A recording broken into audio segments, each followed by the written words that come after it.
Hello everybody and welcome back to A&J Gaming. This is your host, the world's greatest Magic player, Andrew.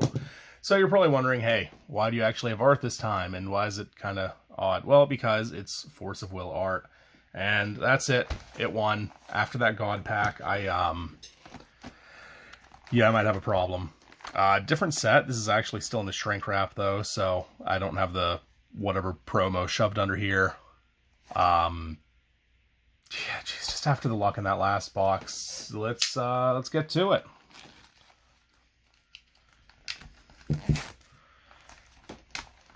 Yeah, to be entirely honest, the playmat I didn't get just because of the box. I'm just actually using it now. A couple years ago, some guy and I had my LGS for Magic Night. We actually were kind of trying to see who could get the most odd playmat, most odd memorabilia in general. So he got some creepy sleeves. I got a creepy binder, and on the little preview slot of the box that this was in, because you know those things are all of like this big for the previews, it actually looked like it was gonna be fairly creepy. But I think it's cute art. I'm not super into the anime style myself.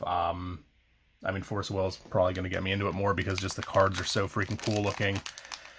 But, yeah, it just kind of stuck because, well, it's not a creepy one, so what am I supposed to do with it now? Just use it, I guess. Alright, let's go for some crazy awesome stuff. Look, already hitting just all these foils right off the bat. Right off the bat. I just love how pretty everything is. Okay, these are where the rares are going to go. Yeah, I had to talk to myself on that one because they almost do one of those, wow, I can't freaking get that. They almost did one of those Yu-Gi-Oh-esque things where, hey, the how foily it is, you know, is like the entire difference in what the rarity is. Oh. So, I swear, some of the Yu-Gi-Oh stuff, it's like, oh, well, this card is not that rare because the name isn't in silver. So, if it's in silver, it's worth, $5 more. But if the name's in gold and none of it's foil, it's worth, 10. It doesn't make sense.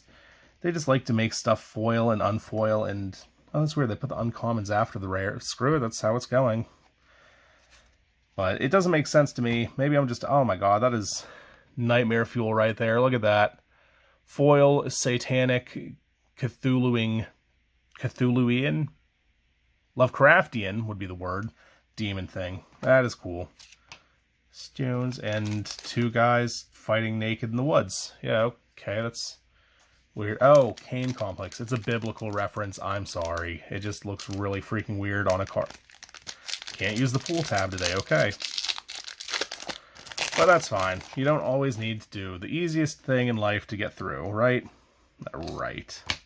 Apostle of Creation. Is this like a biblical themed set? I don't know a dang thing about what's going on. But, oh, it's a ruler and it has the cool flip over to this thing. I'm not even going to complain. You kind of need these to play the game. And since I just started, well, a couple days ago, I don't really have any of those. Bro. Alright, I'm done embarrassing myself. Watch, somebody's going to send me a link on, to a video on how to open these, and the guys is going to do it so effortlessly just by, breathing on it or something. And I will probably... Only one rare in this pack? That's a little weird. It seems like normally there's, 2 rares in the pack. I mean, oh no. One pack, I got a little lamer of a pool. I might cry, guys. You know, these boxes, they're really freaking expensive. Yeah, why did that one go so dang easy? I think I have, including shipping, $20 into a box. Look at this. Pretty foils. I like this.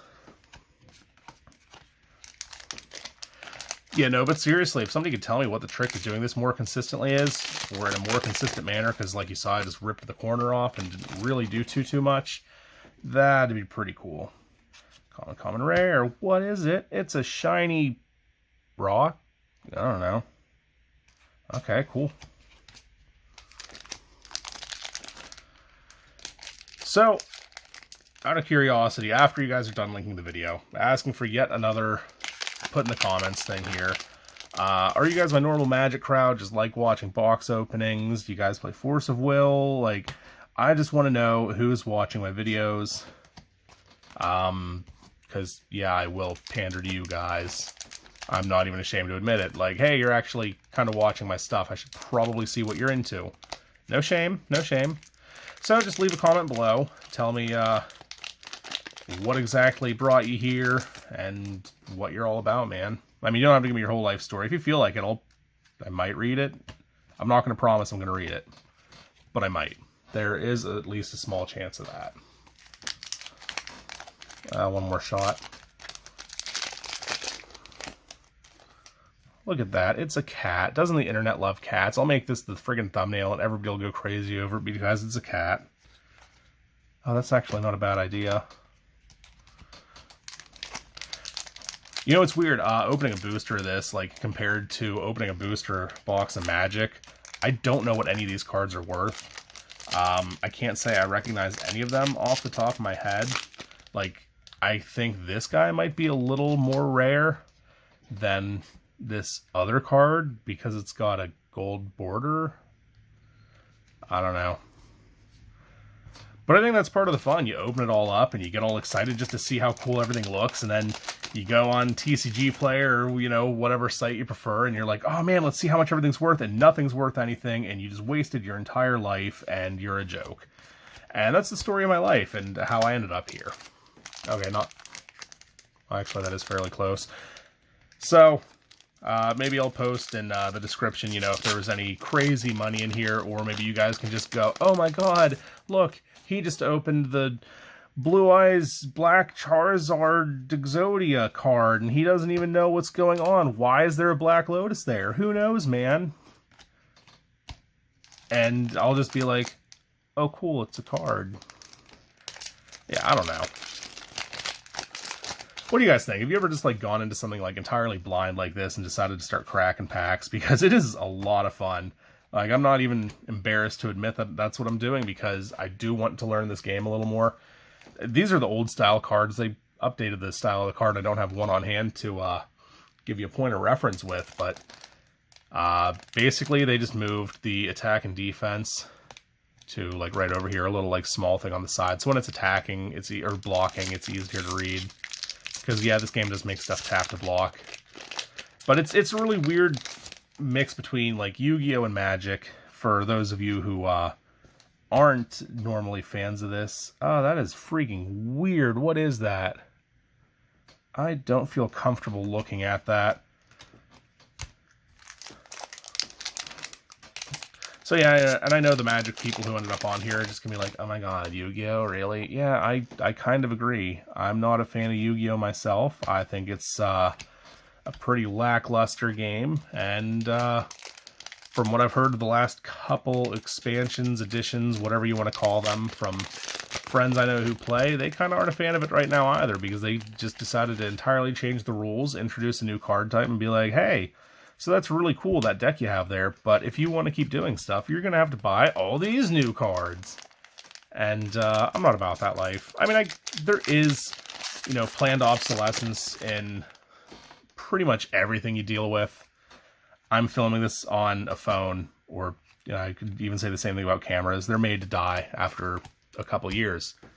You know, this phone's going to slow down into absolute oblivion, fall apart, and then they're going to hit you up for entirely too much money for another phone, because I didn't get T-Mobile where the phones are like $50. But that's just how life is, so I totally get that. Oh, that's really cool looking.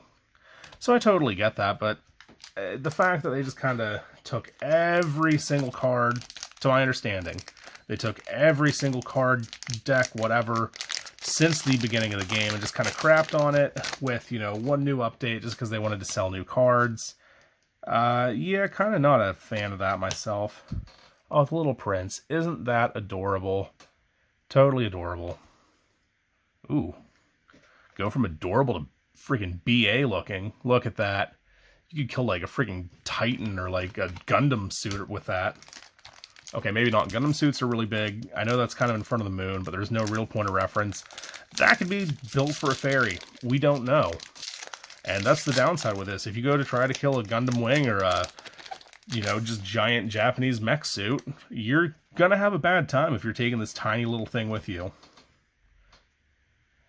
Stories told in 1001 Nights. Okay, another thing I want to touch on about why this game's so neat for any of my Magic nerds or people unfamiliar with this watching. They reference so much, like, Western mythology in this. And what I mean by that is, like, the Grimm fairy tales have a set or two around them. They have stuff around King Arthur and the Knights of the Round Table, and so many just, like, classical historical literature, literary pieces, like the 1001 Arabian Nights. Like, am I a giant nerd? Yes. Am I a giant nerd for those books? No. But seeing that somebody's actually kind of paying attention to, you know, some of this stuff and making cards and entire themes and just all the flavor built around them, I think is really cool. I don't know. Maybe I'm just a loser. Well, I mean, I know I am, but, you know, maybe in this sense as well. So nothing crazy so far like the last box. I don't know if the new box, new set, whatever that this is from, different set, has different pool rates. I don't know.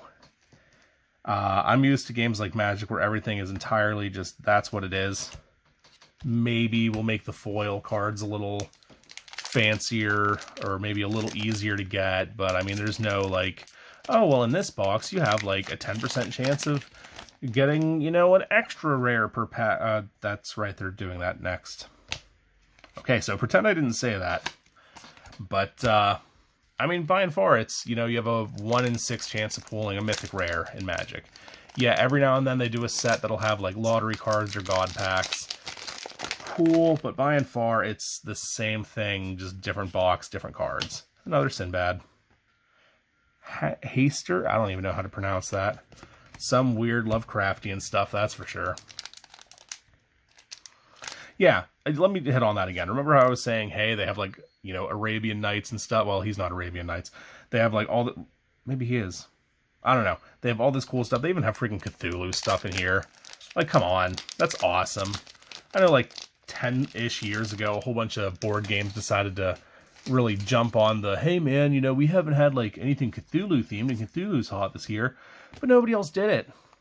I mean, Magic finally did it like, what, 3 years ago? After nobody really cared anymore.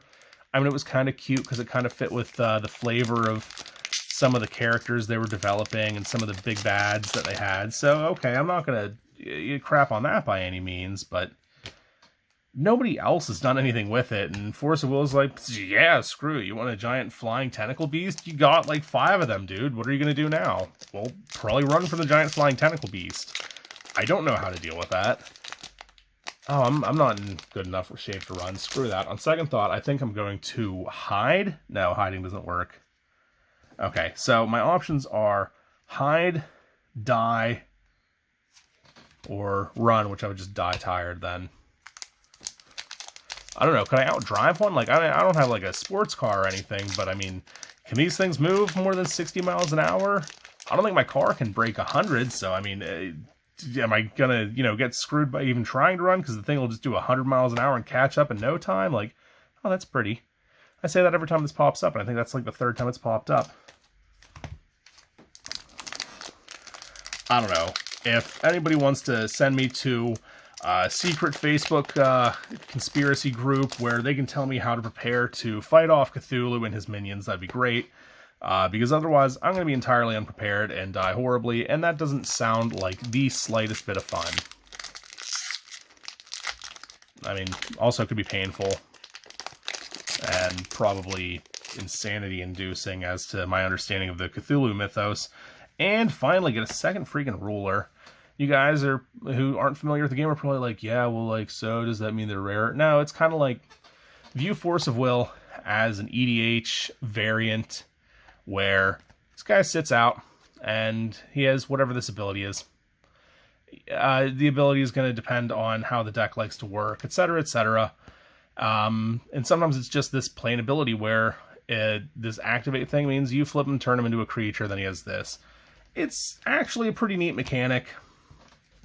Like I said, if you just view it as an oddly conditional way to play Commander or EDH, Tiny Leaders, Brawl, Oathbreaker, Cool, now I can hashtag all those for the video because I just mentioned them. But it's actually pretty cool. This game is like functionally and rulingly almost identical to Magic. I'm actually very surprised there hasn't been a lawsuit yet. That is that a real person? They just took a picture of and put it on a card? No, like I'm gonna Google the crap out of this later because that is like creepy realistic compared to everything else here. And a nice barren landscape. And the cool thing about these cards, even if you aren't, you know, going to be playing the game, last box I opened up a really cool foil card with a bear, like, front and center on it. Hey, I'm building a bear deck. Yeah, I know, everybody's building a Eula right now, but I've been wanting to do it for years. Like, just bear deck in general, so whatever. So, I'm using that as a freaking bear token. Why? Because why not? It's all about having fun. You want some disposable cards to learn some disposable card game with. Check this out. You can get older boxes of this for pretty freaking cheap.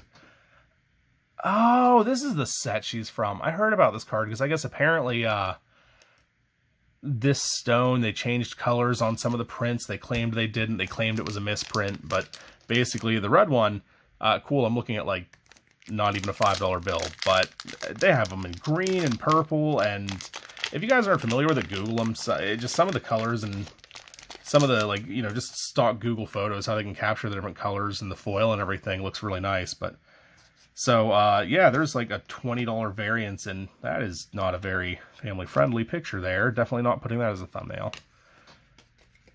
But it looks really cool, especially with the different colors. But anyway, wrapping it up today, guys. This has been your host, the greatest Magic player ever. Thank you for joining me. Until next time, Andrew out.